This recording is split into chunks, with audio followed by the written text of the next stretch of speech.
Hello friends, good afternoon and welcome to EduSat Live Lectures. Dear friends, today we are going to talk about plant hormones. To discuss this topic, we have with us our subject expert, Dr. Ashish Nandi. Dr. Nandi is professor in School of Life Sciences in Jawaharlal Nehru University, New Delhi. Without further ado, I would like to welcome sir to our studios and request him to start the lecture. Welcome, sir. Thank you, Amrita. Today I'll speak about plant hormone gibberellic acid as told by Amrita. And before starting this lecture, I will tell you about the answer of some of the questions that I received through email. And also at the same time, I'd like to request all of you, whoever is listening my lectures, that if you have any query or any questions you want to ask, please write an email.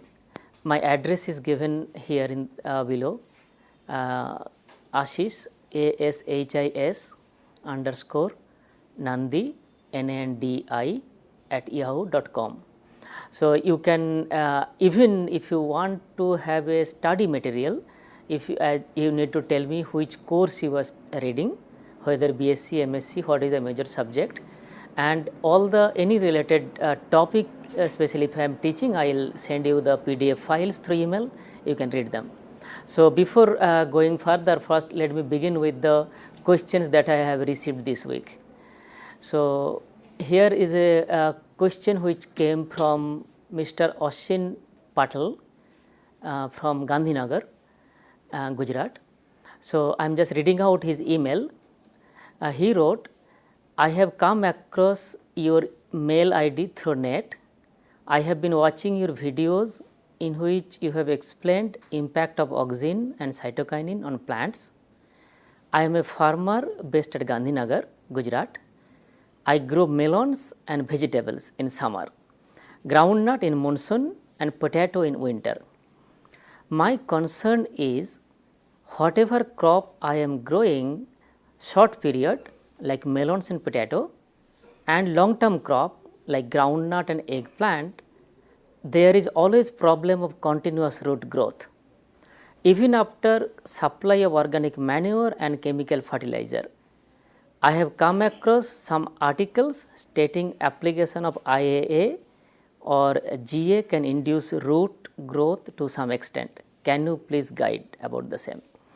After receiving this email, I had responded to him over email and had a few email exchange, and what I understood his problem is that somehow his plants is not growing, giving good roots, in spite of the fact that he had tried his manures. Now he wants to try with some hormones. What I have told him over email, also I am telling over here, that normally for root growth, plants do not need any exogenous hormone application. Auxin is a hormone which can promote root growth, and application of hormone is also there in agriculture, especially in horticulture when people or farmers do cutting like stem cutting or root cutting, and after cutting they want to induce root. For that, many commercial hormone mixtures are available which helps in rooting. It comes like a powder. You can take a pinch of powder and rub it on the cutting surface and you place it on the soil. That will allow fast rooting. So that is there. But as of now, at least to the best of my knowledge, hormones are not applied on the field crops to enhance rooting.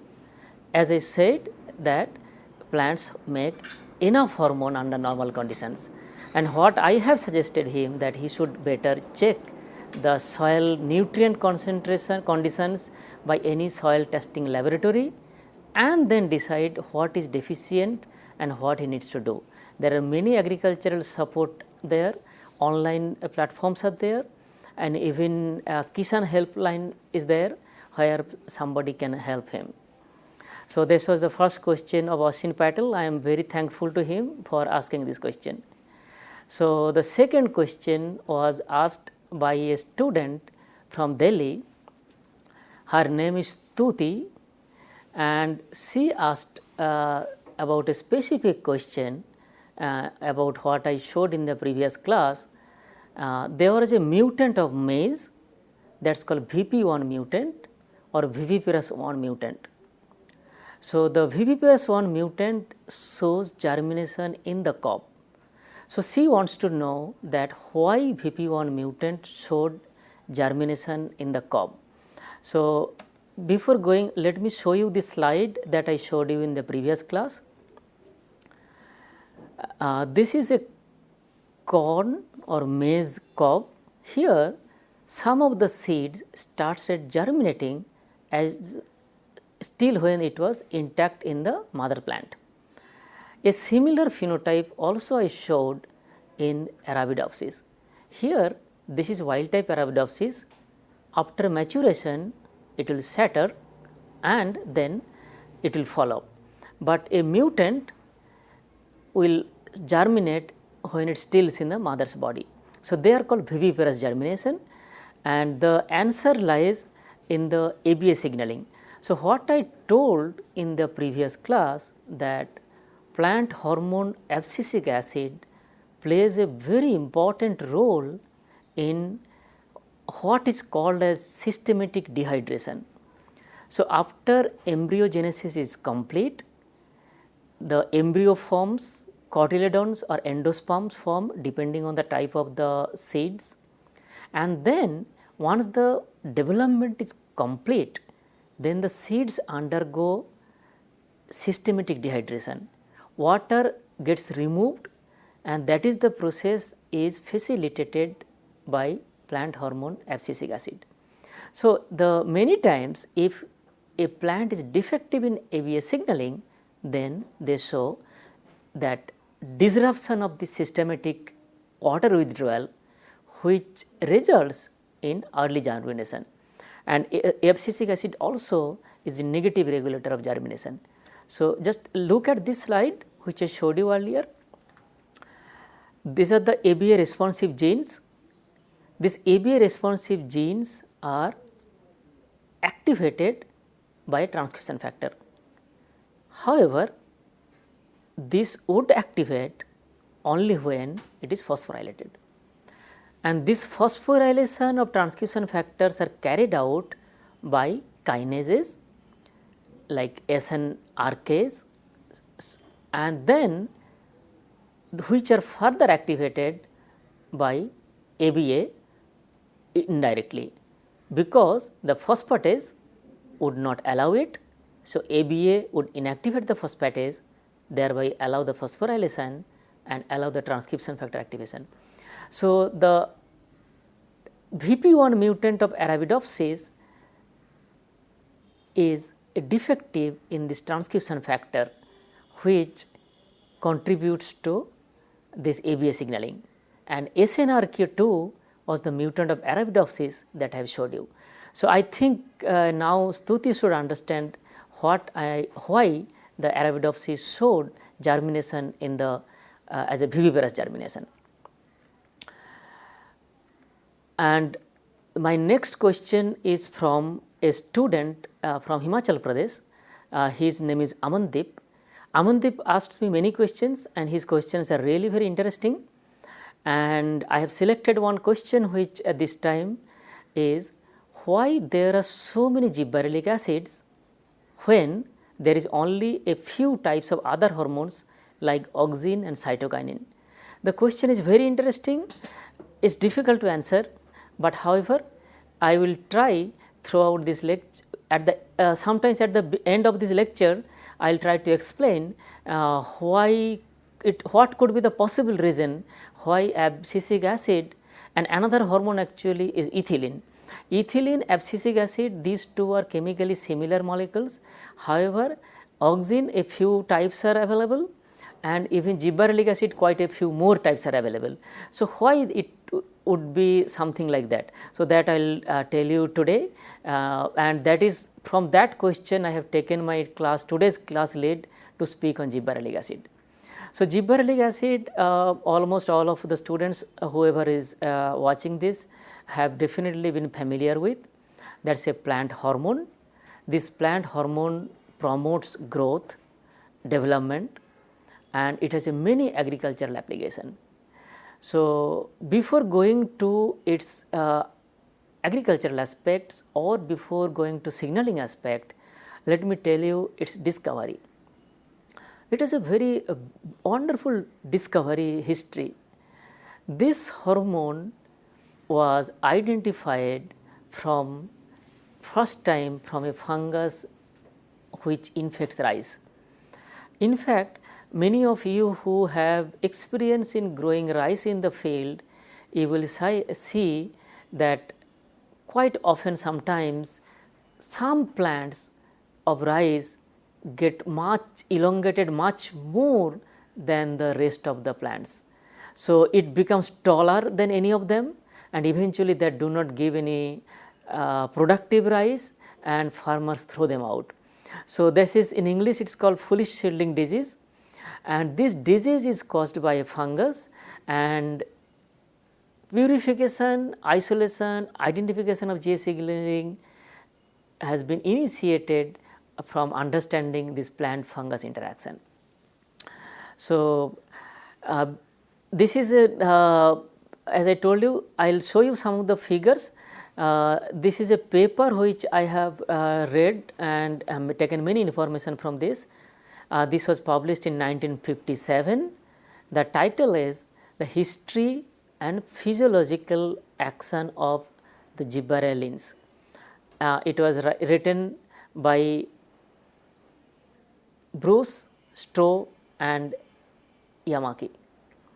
So, in this article, what they have mentioned is about information from a farmer. Actually, there is two Japanese scientists, Konishi and Noguyo Io. They in 1928 first described a disease which is called Bakani. This Bakani disease actually is from an input from an illiterate farmer who could not write himself, but the farmer gave the input, and it was mentioned by these two Japanese scientists. And this is what the plant would look like. Like if you see a rice field, some plants suddenly would be much taller, much bigger than the rest of the plant. Here is a close up, you will see where most of the other rice have given yield, very nice crop yield. This will actually give all sterile seeds, they would not grow. Initially, the farmer thought it could be a varietal contamination or it could be anything else, until a Japanese agricultural scientist Hori, he first showed that there is a fungus down at the base of these plants. There is a paper which was published in 1931, and this is a from Ito and Kimura. So, this is the paper first time who actually established the causal agent, and in fact what they found that there are more than 12 different species of a fungus, and they gave the name as a genus of Gibberella, and one specific one, Gibberella fujikuri, is the one which was capable of causing this disease. And this name Gibberellins came from the species name, genus name Gibberella. This Bakani disease was not reported to occur naturally in any other plant like maize or wheat. However, it was found that the fungus can be artificially inoculated and cause the disease. So, there was a breakthrough paper by Kurosawa. He is a Japanese scientist. What he did is he grew fungus in artificial medium. So, this is an artificial medium where he grew fungus and then pass it through the filters. There the all fungals were retained.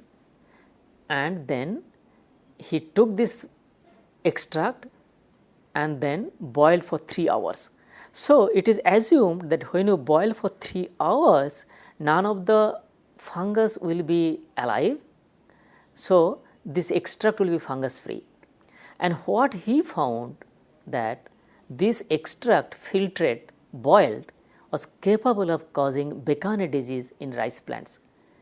It is not only that, also Kurosawa reported that this fungal culture filtrate would cause Bekane disease only on those plants which are a susceptible variety, and that would not cause a disease on a resistant variety. So, eventually this identification from this fungal extract led to the identification of the plant hormones.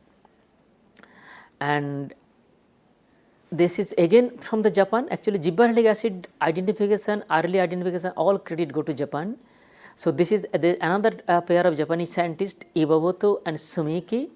So, they identified two biologically active compound from the fungal culture, and they gave the name gibberellin A and gibberellin B.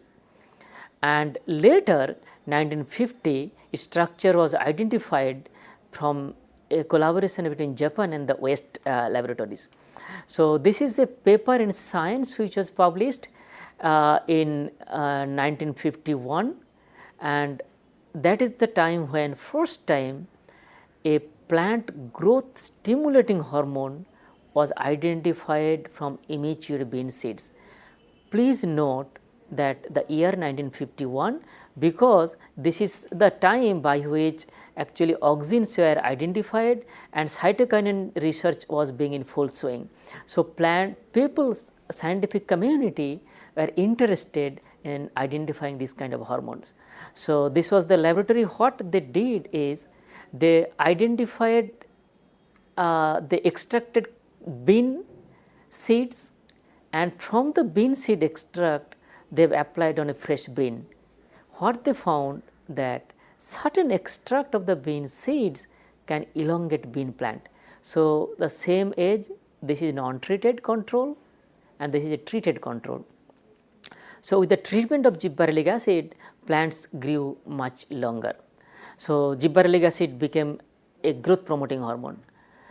And look at, this is a paper, this is a table from this paper which is very interesting.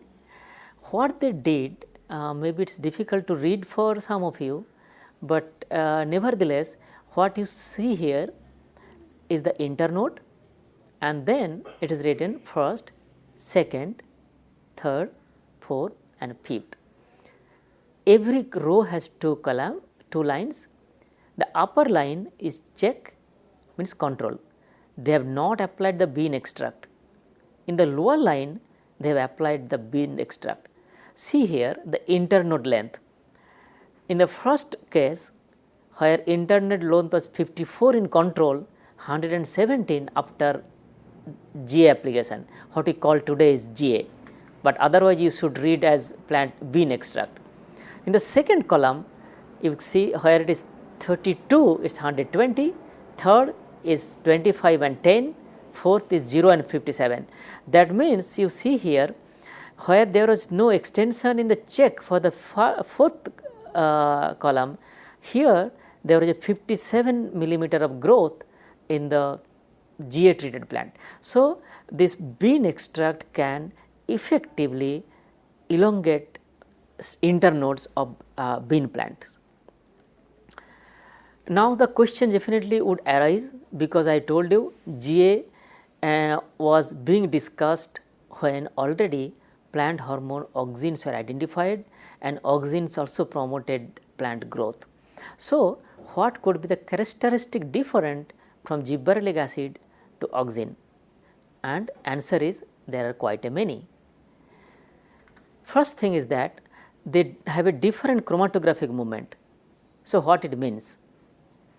The different chromatographic movement means chemically these two molecules are different, otherwise they would have moved together. Second is, when GA was applied on a pair of leaves, internode elongation was rapid not only in the same internode, but also in the other nearby internodes. So, GA promoted internode elongation in a series of quite few internodes, which is in contrast to auxin. GA caused rapid leaf expansion, which was not observed by auxin, and in short term experiments GA inhibited root initiation, but auxin promoted. So, these are the way how GA was different from the auxins, and quite importantly GA does not respond in Coleoptila curvature experiment. If you recall that in the auxin class I told in details how auxin was identified through the coleoptile curvature experiments, where the collected auxins will be kept in a side of a coleoptile to induce bending. So, with that actually I have told you about the discovery of gibberellic acid, how it was identified from a fungus, then from the plant, but eventually the GA found tremendous application in agriculture. GA promotes stem elongation, GA promotes germination, GA promotes flowering and fruit development. So, all of them have tremendous application in agriculture. Some of the students, actually almost all of you students are quite familiar with Mendel's experiment, and classically remember Mendel had worked with 7 distinct pair of pea plants. So, here is a pair of pea plants where one was tall and one was dwarf used by Mendel, and today we know that the dwarf plant what Mendel used had a mutation in GA signaling, and GA have a lot of application in agriculture. I will tell you about that. Like GA promotes elongation. So, inhibiting GA could make the plant shorter, and GA has application in generating seedless fruit like the quinoa. Quinoa what you are getting today in right at the time you get a lot in the market, there are many varieties which do not make seeds. The seedless GA's development also requires manipulation of GA content. So, I will talk about effect of GA or gibberellic acid on many aspects of a plant's life. The most prominent effect what you get of gibberellic acid is elongation. So, here this is a natural dwarf mutant of maize, and this is a natural normal wild type like maize. So, what has been experimentally done is, if you apply this dwarf plant to, if you apply GA to a dwarf plant, then the dwarf plant become normal tall like the normal plant. However, the normal plant, if you apply GA, that is a very little effect, it makes almost no difference. Here I should mention and I should tell you that this normal plant is not defective in GA content. So, this has enough GA for sustaining a growth. So, if you apply more GA, it cannot. So, application of GA is not necessarily going to work as a dose dependent to ultimately any extent. So, there is a biological level, as soon as it gets the biological level, it cannot do beyond than that. However, this dwarf plant is defective in biosynthesis of GA. So, this plant's height could be rescued when GA is applied. There is another picture, many of you may have seen this one, very common picture in plant physiology books. Both of the photograph I got it from plant physiology book Theis and Ziegler. It is down, it is not coming, but anyway, look at here, this is cabbage plant. Again in the winter, all of you are getting cabbage in the market. So, what we will find, the cabbage when it is young, then it's become as a bushy. The reason is that here internodes are very short. So, the leaves come one after another very in a close proximity, internodes do not elongate.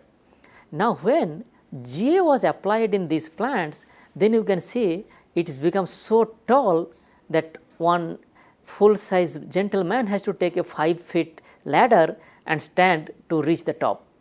So, application of GA can work on a plant which are naturally defective in internode elongation, and if you apply on those plants, then it would tremendously elongate its internode and you will get a very tall plant. And it is not only tall, you will find, whereas the same age cabbage did not flower, here these plants flowered. So, the farmers must be knowing, or any student who are growing cabbage in home, you will know that cabbage flowers much late. So, normally you got to go for the second season. In the first season it goes small, and the second season when day length increases, it starts growing and then give flower. GA can do both. GA promotes seed germination. This is another event which most of the student would know. Like when you give water, when you add water to a seed soaks the water and they swell up. Quite interestingly, if you look at a seed like this, then this is embryo which have the live cells. This outer layer of an endosperm is called aleuron. Like the maize, the other layer which is hard or colored layer is aleuron, and this is the endosperm which you eat, like the popcorn or cornflakes what you eat is mostly here. Interestingly, this part all consists dead cells. In contrast, the aleuron layer is a living cell, embryo have the living cells. After receiving water, this embryo would release gibberellic acid that would allow the aleuron layers to release enzymes that would degrade starch, and that starch degradation would eventually lead to formation of sugars and supports plants growth. So, GA promotes seed germination. So, this is a role which I also began my talk today, ABA and GA. ABA inhibits germination, GA promotes germination. So, during germination gradually effect of ABA goes down and effect of GA comes up. So, the combination of this event like losing ABA or getting GA would activate germination of the seeds. This is another interesting thing is the GA promotes transition, like this is a conifer plant, white spruce. This white spruce plant would normally flower after 20 years onwards. So, it takes at least around 20 years for first flowering to come. However, when GA is applied exogenously, this small plant you can see lot of flowers are there. So, GA can promote transition. This is very interesting again here. This is a seedling of only 14-week old from a sequoia plant. This is the plant which is the tallest plant in this earth, and this plant would flower again after 20 to 25 years, but when GA is applied, you can see GA was applied on a 5-week old seedling, and within 14 weeks it started showing flower. So, in certain plants GA really can promote very early flowering, but in not all plants. Another effect of GA is that GA influences sex determination of unisexual flower. In some plants like cucumber, there is a male flower, there is a female flower. So, female flower is distinct, can be distinct because there is a already existing cucumber like structure in the down, and this is the male flower. The GA will promote male flower formation and it inhibits female flower formation. So, there are many GA inhibitors are there, when they are applied they can promote female flower. So, GA has a role in anther development in pollen development, determination of the sex, and at the beginning of the flower, if you apply GA vegetative tissue, there will be much more male flower and with much reduction in the female flower. GA promotes fruit set and parthenogenesis. You see here, this is the plant, this is a farmer which is having in the right hand control Thomson seedless grapes. He applied GA and he found very big yield of grapes. So, grape yield increases, here the stalks become thicker and there is much less fungal growth, fruit grows much bigger. The other thing what I was telling you is the seedless quinoa. GA can promote parthenogenesis. Parthenogenesis is the fertilization, is the formation of fruit without fertilization. So, there will be GA application will set fruit and will inhibit fertilization. So, there will be a seedless fruits. And so, what maybe this is the last slide I will tell you before I stop about manipulation of GA levels in agriculture. So, this is a field of corn and this is a figure which has been placed by Adobe Photoshop. His gentleman is Norman Borlaug. I am sure most of you have heard his name. He received Nobel Peace Prize in 1970 for his contribution in breeding of maize, wheat, and his work and even contributed to green revolution in large part of India. See, normally there are one variety of the maize which is big, tall, and then variety which are short. The advantage of these short plants are that it would not easily get damaged in the high wind. So, when there is a high wind, this will fall down and there will be tremendous loss in the crop. However, the shorter are much steady and can support much higher level of wind on storms. So, Dr. Norman Borlaug, who was in CIMMYT, Mexico, he introduced this dwarfing gene into the tall varieties of different places worldwide and contributed to the reduction of the plant height. And this reduction in the plant height eventually increased the yield of the plant. So, and later on it was identified that the corn plants had a defect in GA signaling. So, what I told you so far is that GA or gibberellic acid is a very important plant hormone and it helps in many different aspects of the plant's growth. It was identified as a plant gibberellic as a from a fungus which infects rice plant, and it has a tremendous application in agriculture. Thank you very much for listening this. Thank you.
Uh, Welcome back to this class, and I am talking about gibberellins today. That's a plant hormone, very important plant hormone which control several aspects of the plant growth. It contributes to male sterility, it contributes to anther development, stem elongation, and plant height and so on. So, what I have told you in my previous class is gibberellic acid was identified from a fungus which infects rice. Later on, gibberellic acid has been identified from several plants. So, from in this class I will tell you about its biosynthesis and its signaling mechanism and whatever the one is left out. So, coming to its structure, gibberellic acids are terpenoid derivatives. So, the basic unit of this molecule is a terpenoid or isoprene molecule which has a structure of CH2, C, CH, CH2. So, if you look at this one, actually gibberellic acid biosynthesis is quite complex and it involves plastids, endoplasmic reticulum as well as cytoplasm. So, most of the students who are viewing this one will not need to know the entire details. However, any student who will be interested in knowing more can always refer, many books are there, or if you write me, I will give you the articles. In chloroplasts, it begins with a 5 unit of isoprene, 1, 2, 3, 4 and 5. This is the 5 units of isoprene which is called geranyl pyrophosphate. This is the starting molecule of GA biosynthesis and which undergo many modifications in plastids as well as in ear. So, the entire pathway you can see over here. It is a very complex pathway as I told you, and there are many sub divisions and bifurcation depending on the species. So, this is what in the plastids, then come to ear. From ear there are many different ways by which it makes functional gibberellic acid. So, here I am showing 2 functional gibberellic acid, and for your convenience I will be showing this one. You see here, this is the structure of a gibberellic acid and this is GA1, this is GA3 and this is GA4. So, this GA3 molecule is mostly available from fungus Gibberella fujikurae, and this is the one also you buy commercially from chemical companies, because these fungus make a lot and you can easily do it in artificially, you can make a lot of GA. Say some plant, most of the plants makes GA1. So, this is one structure is a gibberellic acid 1 where most of the plants make it. However, some plants like cabbage and conifers have a different GA4. Now, I will come back to the question. So, here if you look what I have written, 126 gibberellic acids identified from plants, fungi and bacteria, and however, most of them are intermediate forms or inactive forms, because gibberellic acid, the way it was identified with as a chemically which are similar to bioactive GA3 which was identified from fungus, and however later on when they were applied applied on the plant, it was found only a few are bioactive, others are only precursors or inactive compound. Now, I will come back to this question which Amandeep posted in my for me, that why there are so many gibberellic acids when there is only a few types of other hormones like auxin and cytokinins. And also I told you in my previous class, it is not only cytokinin or auxin, like more hormones which are the other hormone which have really single copy known is like abscisic acid and ethylene. So, I also responded to him by email, and also I am telling you that exact reason I do not know. However, I can make some logical conclusion. The molecular diversification for anything, be it a chemical, be it a protein or a transcription factor, depends on its origin in the evolution. Like if a molecule originates very early in the evolution, if it is found very important for its survival of an individual, then it will retain for many generations to come, and large population will have that chemical. However, if a pathway or a protein or a chemical develops much later in evolution, then there will be multiple horizontal evolution and there will be multiple variations. So, I will try to explain this in a small cartoon in my slide.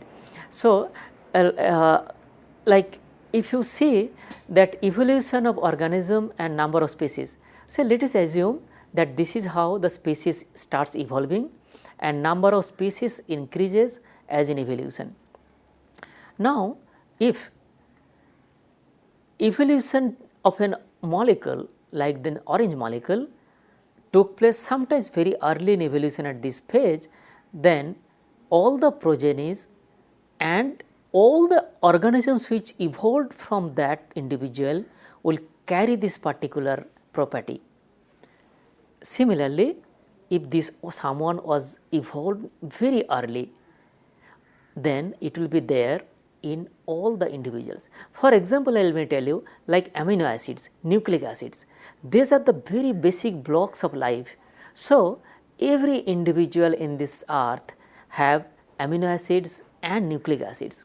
However, certain molecules are introduced much later in evolution, some in plant, some in animal, and so number of species having this depends when it was evolved. Like when it was evolved much later, then number of species evolving or having this property will be much less. So, this is a very logical conclusion. I will tell you with an example.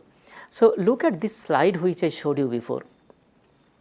See, this is about ABA signaling. What I told you is that ABA signaling molecules has been identified in Bryophyta, Pteridophyta.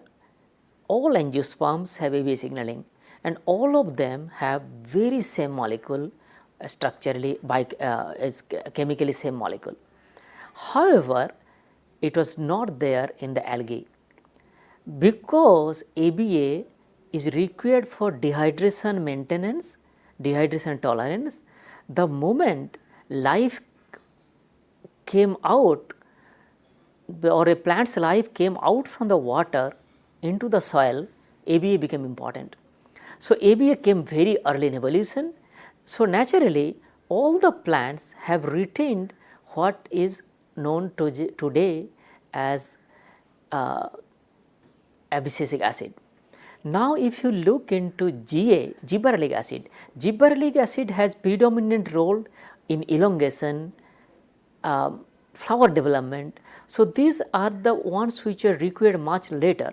So, many plants like a conifer or a gymnosperm have differently evolved, and so there may be different form of gibberellic acids in plant. So, that is what I believe is a very logical deduction that why there could be one single type of molecule like ABA, whereas multiple type of GA in plants. But I really thank Amandeep for putting such a wonderful question. Now, I will show you I will go back to my slides on biosynthesis. So, as I will tell you, I have not going to tell you the details biochemical pathway, but the evidences I will show you in terms of figures.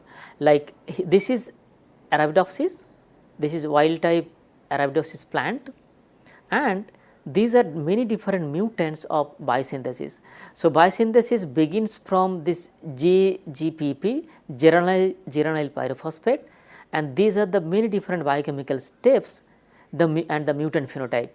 This is all the mutants are differently short than the wild type. So, like the very early one which cannot make at all are very short, and the ones who have a bifurcated different pathways, they are intermediate. So, this is gibberellic acid structures. Now, this one I explained to you, and homeostasis. Say any hormone, what I told you previously also, for auxin, cytokinin, ABA, each and every hormone has a regulation both at the biosynthesis level as well as its degradation level and inactivation level. Gibberellic acid is also no exception. So, gibberellic acid can be inactivated by GA2 oxidase that oxidize gibberellic acid, or GA methyl transferase which adds a methyl group in gibberellic acid. So, this methylated GA or hydroxylated GA, they are all inactive form of gibberellic acid, and that is a mechanism to reduce gibberellic acid content in a cell. I will show you some interesting experimental results. Like this is a normal tobacco plant, and when tobacco plant was made transgenic to overexpress methyl transferase, GA methyl transferase, then it became very short. The plant did not grow because here all the GAs were inactive in compared to the control. This is petunia, same thing, this is big petunia plant, and the transgenic petunia making GAMT is very short. Look at here, this is an oxidation, another inactivation procedure. So, if you make this GA2 oxidase a lot, then GA will be inactive. In contrast to wild type plant, these plants are much shorter. So, GA homeostasis takes place both by biosynthesis as well as by degradation. Now, coming to some aspects of perception and signaling. So, I got this slide from teaching tools of plant cell, and many people would like to see or explain GA as an inhibitor. Like this is a car which should go unless this inhibitor is removed. That is a peg which is inhibiting plants to grow. So, GA works by removing this inhibitor, or this is a road blockage. So, this is a road block which does not allow the car. Assume this car is a plant growth promoting factor or plant growth. So, gibberellic acid will come, remove this road block, so that car will go. So, this is the removed car block. Now, the car is going. Very similar mechanism is player, and this is biochemical pathway of gibberellic acid signaling. Now, if you look, this is gibberellic acid. I told you that gibberellic acid biosynthesis takes place. It can be inactivated, and this GA, there is a protein which is called DELA protein, DELLA, DELA. So, any students probably from the BSc onwards or MSc, if you are learning, you must and read the GA signaling, you should be familiar with the DELA. The name DELA came from the specific amino acids which are present in this protein. So, this DALLA all codes for a specific amino acids which is present in this protein, and this protein is inhibitor for root growth, for growth. And what gibberellic acid GA does is, there is a receptor called GID1 that I will tell you, but the main function of GA is to break down DELA. So, here this DELA binding with GA and a receptor GID1 is making DELA degraded. So, it is actually showing something like UB, that means polyubiquitination, that is a signal, and that takes place before a protein degraded, before degradation of a protein. So, this DELA would degrade SCF. SCF would degrade DELA, so the growth is resumed. This is a DELA protein which should look like this structure. There are many domains, do not look at it, but remember there are mainly two domains, large domains. One is called DELA, another is called GRAS. So, this DELA and GRAS to fold independently and make the perfect DELA protein. This is picture I had shown you earlier. This is the DELA encoding genes have great in agricultural impact, because the green revolution gene reduced height 1 from wheat encodes a mutant DELA. See, this is the mutant, this is a variety which Norman Borlaug worked, that was reduced, and this reduced height 1 gene of wheat had a mutant DELA. So, here GA signaling is inactivated, so the wheat was short in height. This is elaborated over here. This is the wild type wheat and wheat, and this is reduced height wheat. This is in brief about GA signaling. So, this is the receptor GID1. It is a GA insensitive dwarf 1 is the name, because these plant are not defective in GA biosynthesis, but defective in signaling. So, they are insensitive, and this is a codes for a receptor. So, most of the books have a drawing like this, where it showed that it can bind a small molecule like GA, and this is a water molecule. It makes like a telephone structure. So, where this is a receptor, these are water molecules, this is GA, and the lid close. So, it got a structure where it can invite now the repressor DELA. So, in plant what would happen is that this after the DELA or the repressor, the roadblock, whatever I told you, this DELA would be degraded. So, here you can see this diagram, the DELA protein in the GRAS domain gets ubiquitinated, then degraded. So, once the DELA is gone, DELA is lost, then plant growth is promoted. So, look at over here, this is the receptor. Now, in Arabidopsis there are 3 receptors of DELA, they are GID 1, A, B, C. Now, you can see this is wild type at the right hand, quite big and healthy, and these are many different mutant, and if you make a double mutant, then you see plants are quite short, and if you make a triple mutant, they are very short. So, that tells you that this GID 1, A, B and C, they work redundantly. If you make single mutant, then other genes take over and do the function. If you make the double mutant, then you start seeing the function, very severe function pharmaceutical, and if you knock out all of them, plants would die in a few days, they would not grow. And this is another one, this if you look at a double mutant, again this triple mutant will not go to flowering. If you go to double mutant, then you will find that the carpel grow normally, but anthers do not grow. What I told you earlier, that GA is important for anther development. So, if GA is not there, they do not really form anthers, but there is no change in sex determination, because Arabidopsis is a bisexual flower. It would have affected had it been an unisexual flower like cucumber. So, this is the signaling in brief what I told you.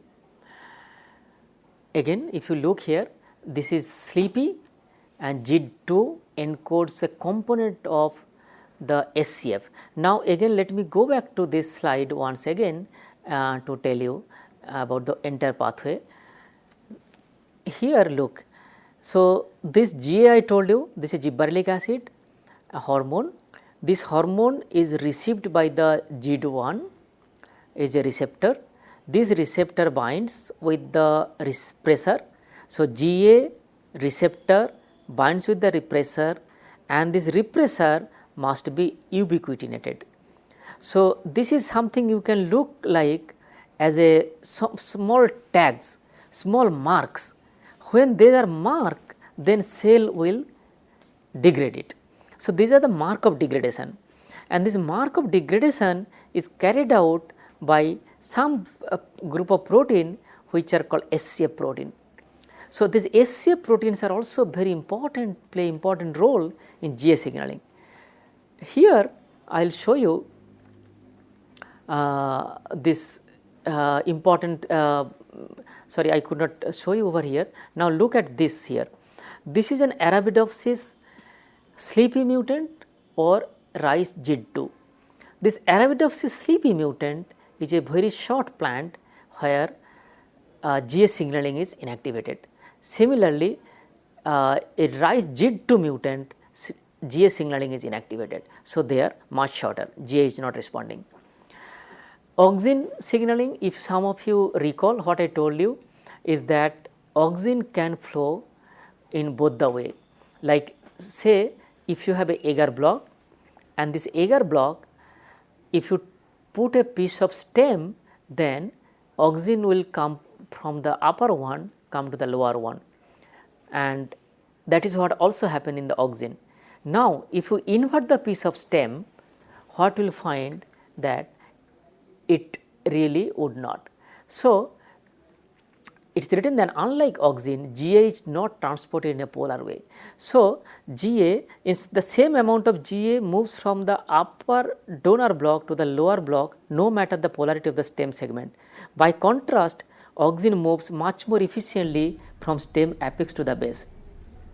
So, like auxin, if you recall, I told you that auxin have a polar movement and non-polar movement, and auxin prefers in moving from tip to the base, and this tip to base polarity, if it is maintained, auxin moves very efficiently. However, However, GA, it does not matter. GA can do it in either way. This is a grafting of the pea. This is the work what was carried out by Mendel. Mendel had worked with a dwarf plant. This is called Nana background, and this is very short, defective in GA response, and this is a tall plant.